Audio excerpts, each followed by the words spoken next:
हज़रत मौलाना रहमतुल्लाह अलैह का एक वाक़या याद आया। अब्दुल्ला साहब का पौधरवी जो गुजरात के बहुत बड़े आलिम गुजरे हैं, उन्होंने सुनाया कि एक मरतबा लखनऊ से सहारनपुर का सफ़र था हज़रत मौलाना अली मियाँ के साथ। मौलाना उस वक्त 50-55 साल के रहे हों। और अब्दुल्ला का पौधरवी कहते हैं मैं दारुल उलूम देवबंद से फारिग हुआ था और हज़रत सहारनपुर शेखुल हदीस हज़रत मौलाना ज़करिया साहब की खिदमत में जा रहे हैं। रास्ते में हुआ ये कि कोपे में थे, 4 सीटें थी, उसमें एक सीट नीचे की मौलाना की थी, मेरी ऊपर की थी, और सामने की 2 सीटें थी जिसमें 2 नौजवान हिंदू थे।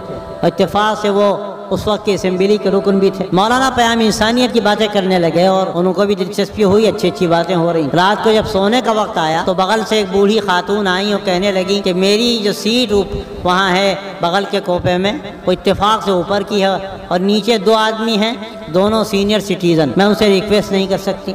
अगर आप में से कोई मुझे सीट दे दे तो मैं सो जाऊंगी, वरना मुझे रात भर बैठना पड़ेगा। और वो तिलकधारी औरत। तो हज़मा कहते हैं कि वो दोनों नौजवान थे मगर बैठे रहे, कोई बोला नहीं। जब वो जाने लगी तो मौलाना अली मियां ने कहा कि बहन फिक्र ना करो, ये नीचे की सीट, तुम यहाँ आकर सो जाओ। तो उसको ताज्जुब हुआ कि एक मुसलमान पेशकश कर रहा है, दाढ़ी वाला, उसकी दाढ़ी भी सफ़ेद हो रही है और ये दोनों बैठे हैं, और एक अच्छा तसव्वुर लेकर चली। तो अब्दुल्ला साहब ने कहा कि मौलाना आपने तो गज़ब किया। उस ज़माने में मौलाना को नक़रस की गाउट की तकलीफ थी घुटने में, तो आप तो ऊपर चढ़ नहीं सकते, और उस ज़माने में मौलाना को नज़र भी नहीं आता था। उसके बाद ऑपरेशन हुआ तो कहा आपने तो अपनी सीट दे दी, अब आप क्या करेंगे? तो हज़रत ने अजीब बात कही कि मौलवी अब्दुल्ला, इस्लाम का अखलाकी निज़ाम पेश करने का मौका बार बार नहीं मिलता। कभी भी मौका मिले तो चाहे कुर्बानी देनी पड़े, लेकिन हाथ से उसको जाने नहीं देना चाहिए।